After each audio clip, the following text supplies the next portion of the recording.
Out there, hello. Here we are at the Phil Thomas Performing Arts Center in Shiprock, New Mexico, and we're doing another random 5 questions with Mr. Navajo. Here we go.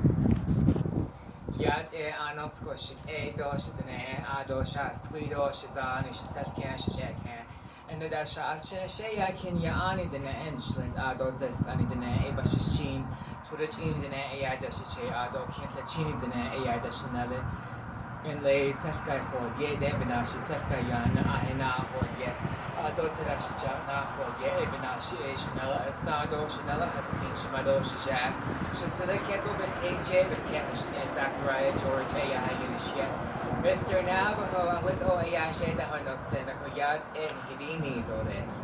The question number 1, how did Mr. Navajo come about? Mr Navajo, that was a good question actually. So when I was about, I would say 11 or 10 years old, at the time there was this big old thing that Alice Tanner, they used to call it Alice Tanner Appreciation Day at the time that he used to do it. And I saw, what was his name, the late Vincent Craig over there. And it was really raining, I remember this really well. It was really, really raining. And I spoke up on stage. I was very tiny, but I spoke in Navajo, and then I sang the Navajo, and then Vincent Craig was like, "There's our future, Mr. Navajo." So ever since then, as I've grown up, people just started, I guess, to remember. And then it was about, maybe when I was about 15 years old, the Miss Navajo contestant started saying that to me even more, like, Mr. Navajo's here, and so from there on, it grew and grew and grew, and so I was like, okay, well, I'm Mr. Navajo. And then, matter of fact, at the Window Rock area, out of Window Rock, Arizona, on April 22nd, if I'm correct, I think it was on 2016 or 2015, in front of former Miss Navajos, as well as different royalties from different various parts of the reservation. And at the Miss T Navajo, I was officially named Navajo Nation's official Mr. Navajo. They gave me the whole sash and everything like that, but I'm not used to wearing something right here. It just gets in the way. So, yeah. All right. Question number 2 would be like when you were singing, everybody would come to hear you sing. Would you rather be singing and performing, or doing like what you did tonight and be a host of a pageant or a host of some kind of gathering? Wow, that is good. I love these questions, by the way. In all honesty, I've always told people that I love talking and I love hosting shows more than I love singing.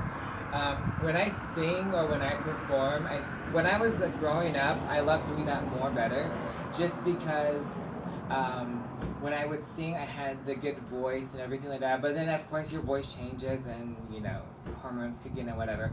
So from there on, your voice changes, and my voice just does not sound great. However, I still do entertainment, just does not as much. I get asked to sing more. I get asked to sing. I don't do entertainment as much as I used to do it before, but I still do it anyway. But I get asked to host shows and everything like that more. So I think I love hosting, I love emceeing, and I love speaking more than I love singing. All right. Okay, third one, I usually try to do something fun.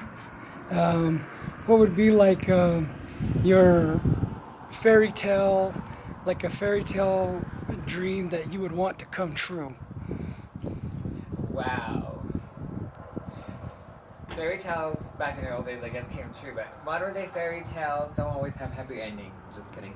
Anyways, I think a fairy tale. Oh my gosh. To become president of the United States of America. That is would be like a bucket list, like a fairy tale. Even just to run and everything, but to be president of the United States is something that I would love for it to come true. Previously, I ran for political. In the political field. I ran for county clerk and commissioner. So I love public service in general. I think it's a really good way to convey and to give back to your community in general. And now that we've gone into an era where different diversities are rising and our indigenous people are rising. Therefore, I think that it's always good to be involved in public servicing and anything that has to do with public service. I think about. But fairy tale to come true. I hope you're watching right now because you're speaking to the future president of the United States, even possibly the Navajo Nation, Governor of New Mexico, Zachariah George. I ask for your vote. All right. And the fourth question would be, okay, it might get a little personal, but say about the bullying. Like tonight, the princess said she's going to set her campaign on trying to get rid of bullying in schools and public places in the community. And it really just blew up here on the res after the Navajo Nation pageant with our current Miss Navajo, with her not speaking, but she said she's going to pursue it and maybe at the end of her reign speak good Navajo. What is your point on how the community and the Ned people should confront the people that are like that or like can't speak and can't do but what they want to learn? Okay, that's a good question. For me, my grandparents raised me, and therefore I was very fortunate enough and blessed enough to learn Navajo and to speak Navajo. As times grew, I lived in the city of Albuquerque for a while. I can't say I forgot my language, but I just kind of got a little bit rusty, so I understand that life. But in general, bullying, especially with what happened currently and right now, I've always said that we always say that everything comes from the elderlies. Our teachings come from our elders. Our teachings come from the home. The teaching starts from home. So therefore, from where I stand, I personally believe that our elders and our parents should not, because I really, really strongly believe that they were the ones that kind of started this whole bullying thing and whatnot, being really critical about Navajo. And they also have to understand that we've gone into 21st century where technology is advancing every 10 seconds, where something is being drafted and blueprinted.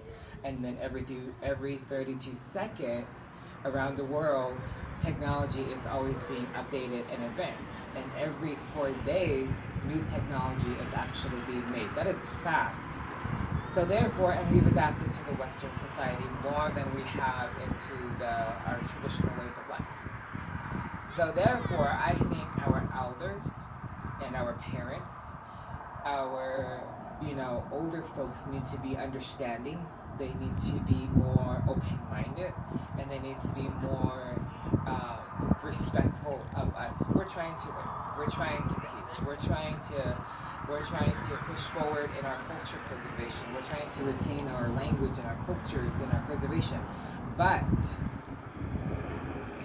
when we ask our elders, some of them only give us limited resources. They don't tell us the whole details of it. So therefore, we're teaching each other ourselves, us younger people.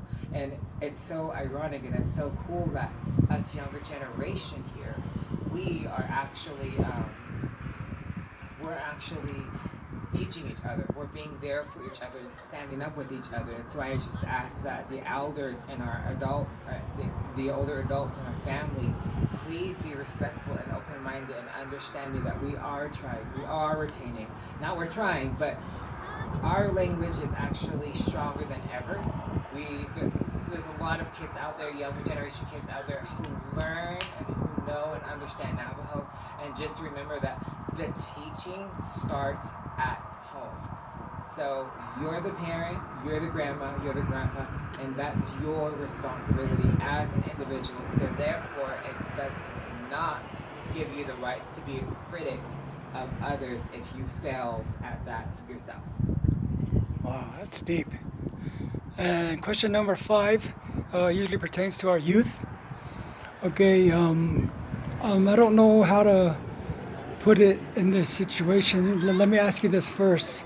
Like, how would one say to be nice, not to just come out and say fag or queer or something like that? Being coming out of the closet type person, where you're struggling with your sexuality and you're struggling with that it turns into depression and all that. How would you um, explain or give advice to kids on what to do if they get in that situation? Okay, so as myself, I'm gay, and it's something that I guess I did struggle with growing up, just because people did bully me. Of course, they did say fag, queer, and whatever. And then I did fall into depression at one point where I just wanted to give up in life.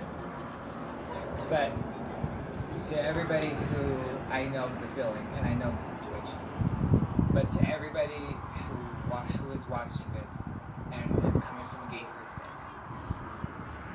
remember this. First and foremost, being gay, you are not a mistake to this world.